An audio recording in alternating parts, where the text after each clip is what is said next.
पंतप्रधान नरेंद्र मोदी यांनी भारताचे पहिले पंतप्रधान जवाहरलाल नेहरू यांचा पंतप्रधान पदाचा सर्वाधिक कार्यकाळाचा विक्रम मोडलेला आहे आणि याबाबत आज दिल्लीमध्ये एनडीएची बैठक होणार आहे। या बैठकीमध्ये सरकारच्या 12 वर्षांच्या पूर्ततेचा आणि पंतप्रधान नरेंद्र मोदी हे भारताचे सर्वाधिक काळ पदावर राहिलेले निर्वाचित पंतप्रधान बनल्याचा आनंद साजरा करण्यात येणार आहे। भारत मंडपम इथं होणाऱ्या एनडीएच्या बैठकीला एनडीए शासित सर्व 22 राज्य आणि केंद्रशासित प्रदेशांचे मुख्यमंत्री आणि उपमुख्यमंत्री तसंच सर्व मित्रपक्षांचे नेते उपस्थित राहतील।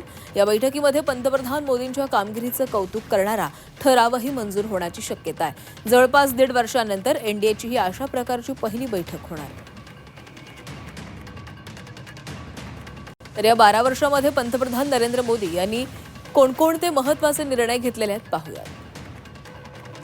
ऑगस्ट 2014ला जनधन योजना आणण्याचा निर्णय पंतप्रधान नरेंद्र मोदी यांच्या कार्यकाळात झाला। ऑक्टोबर 2014ला स्वच्छ भारत अभियान सुरू करण्यात आलं।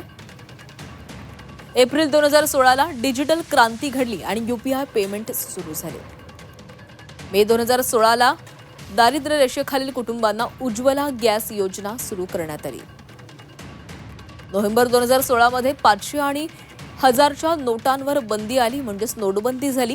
जुलै 2017ला जीएसटी लागू झाला। सप्टेंबर 2018ला आयुष्मान भारत योजना आणली। जुलै 2019ला तिहेरी तलाक बंदी कायदा आणला। ऑगस्ट 2019ला घटनेतील कलम 370 रद्द करण्यात आलं। नोव्हेंबर 2019ला राम मंदिर निर्माणाला सुरुवात झाली। डिसेंबर 2024ला देशात सीएए कायद्याची अंमलबजावणी झाली।